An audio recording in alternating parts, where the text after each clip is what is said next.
सुप्रभात प्यारे बच्चों, कैसे हैं आप सब। आशा करती हूँ कि आप सब स्वस्थ होंगे। आप सबने अपना गृह कार्य कर लिया होगा।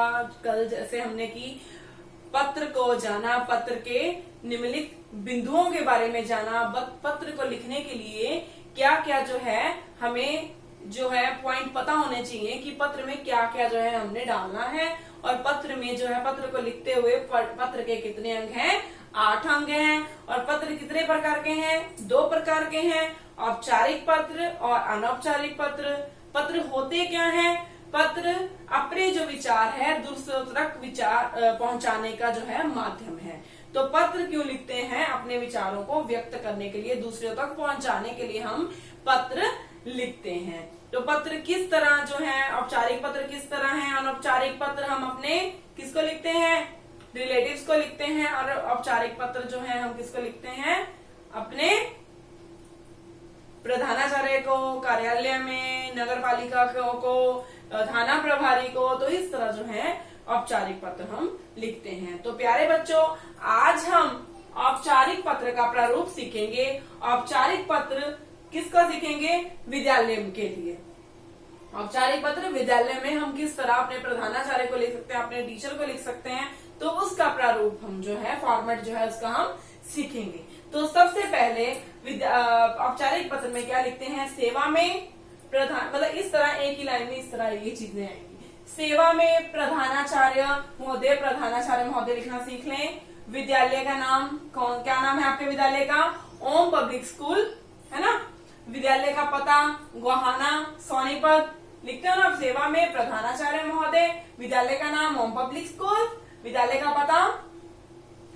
पता गोहाना, डिस्ट्रिक्ट कौन सी है, सोनीपत। उसके बाद ये सब लिखने के बाद इसी लाइन में विषय आएगा। विषय में सब्जेक्ट आएगा, जिसमें कि विषय जो है बड़ा नहीं होना चाहिए। विषय कभी भी अनावश्यक रूप से नहीं कि 4 लाइनों का विषय लिख दिया। विषय 4 लाइनों का नहीं होता।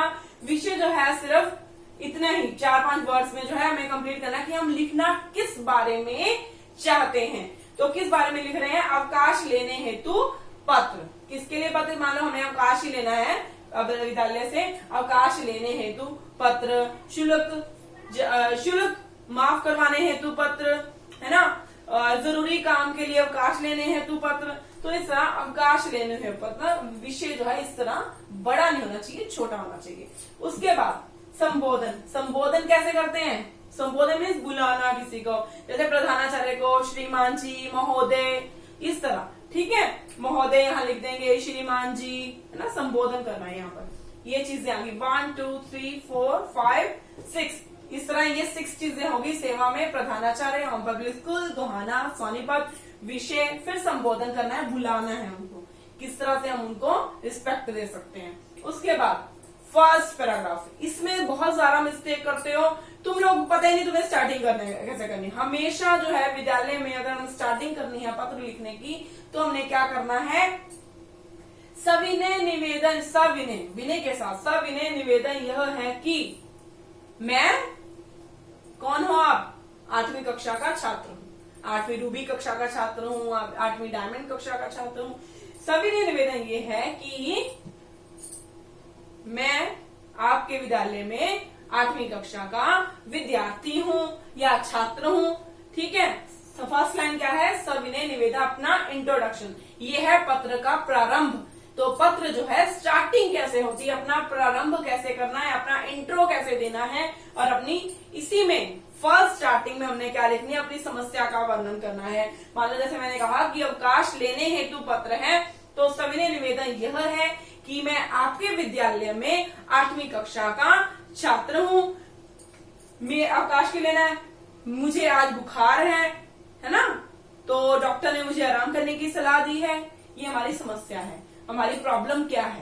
पहले अपना परिचय देना है, फिर अपनी प्रॉब्लम बतानी है कि आप स्कूल क्यों नहीं आ सकते, ठीक है। ये हो गया फर्स्ट पैराग्राफ, ये बनेगा। सेकंड है अपनी उपेक्षा। अब उपेक्षा क्या मीन्स, लास्ट में कहते हो ना कि हमें जो है 2 दिन का अवकाश प्रदान करें। आप क्या चाहते हैं कि प्रिंसिपल सर आपको छुट्टी दें, आप यही चाहते हैं ना, आपको छुट्टी मिले, या फिर आप जो है कुछ विद्यालय में पुस्तकें मंगवा दे, आशा है कि आप ये मंगवा देंगे ना। तो पहले अपने इंट्रोडक्शन, अपना परिचय देना है, फिर अपनी समस्या बतानी है कि आप क्या चाहते हो, समस्या क्या है, आपकी प्रॉब्लम क्या है, और उसके बाद अपनी अपेक्षा बतानी कि आप जिसको पत्र लिख रहे हो उससे आप क्या चाहते हो। जैसे कि आपने अपना फाइन माफ करवाना अपने क्लास टीचर से, उन्होंने जो है आपने टेस्ट नहीं दिया, उन्होंने आप पर फाइन लगा दिया, तो क्लास टीचर को आपकी आशा है कि आप मेरा फाइन जो है वो माफ कर देंगे, है ना। तो अपनी उपेक्षा, हम चाहते क्या है उस बारे में बताना है। और लास्ट में क्या लिखते हैं हम, फिर धन्यवाद, है ना, कृपा करके मुझे 2 दिन का अवकाश प्रदान करें, धन्यवाद, आपका आज्ञाकारी शिष्य, या आपकी लड़कियां लिखेंगे आपकी आज्ञाकारी शिष्या, और अब लड़के क्या लिखते हैं, आपका आज्ञाकारी शिष्य। आज्ञाकारी लिखने में भी मिस्टेक कर देते हो, आज्ञाकारिणी लिखना सीख लो साथ के साथ। उसके बाद कक्षा, पता है आपको 8वीं 7वीं से 6ठी जो भी है, अनुक्रमांक, आपका रोल नंबर। उसके बाद नाम, नाम देखो नाम में ये है कि अगर तो सच में ही आप पत्र लिख रहे हो अपने प्रिंसिपल, फिर तो अपना नेम लिखोगे, रोल नंबर लिखोगे। बट अगर आप जस्ट एग्जाम्स के लिए पत्र लिख रहे हो, क्लास में लिख रहे हो ना, एग्जाम्स के लिए लिखा है तो अपने नाम नहीं लिखना, उसकी जगह पर आप क्या लिखोगे, क ख ग या अ ब स लिखोगे। तो इस तरह नाम नहीं लिखना पत्र में। पत्र में हमेशा इस चीज का ध्यान रखना है कि लिखते हुए प्राइवेसी का ध्यान है, गोपनीयता, कि टीचर को ये ना पता चले कि ये जो बच्चा है वो कौन है ना। तो कभी भी बोर्ड के एग्जाम्स में, इसलिए हम आपको स्कूल में भी यही सिखाते हैं कि बेटा पत्र में अपना नेम नहीं लिखना है, ठीक है, यही बोलते हैं ना, पत्र में अपना नेम नहीं लिखना है, अपना सेक्शन नहीं लिखना है, दिनांक, लास्ट में क्या लिखना है, डेट लिखनी है। ओके स्टूडेंट, समझ में आया? आशा है कि आप सबको इस पत्र का जो है प्रारूप समझ में आ गया होगा। आप सब जो है इस चीज को समझ में आया कि कैसे ये 5 पॉइंट लिखने हैं। सेवा में प्रधानाचार्य महोदय, विद्यालय का नाम, पता, विषय, संबोधन बुलाना है महोदय जी। फर्स्ट पैराग्राफ, सबने निवेदन ये है कि मैं आपके विद्यालय में 8वीं कक्षा का छात्र हूँ। फिर क्या समस्या है आपकी वो बताओगे आप, उसके बाद आप चाहते क्या हो वो बताओगे, उसके बाद धन्यवाद, आपका आज्ञाकारी शिष्य, तो लास्ट में कक्षा अनुक्रम, लास्ट में क्या आएगा, दिनांक आएगी, डेट आएगी। Okay student, if you having any problem you can ask me in comment box. Okay.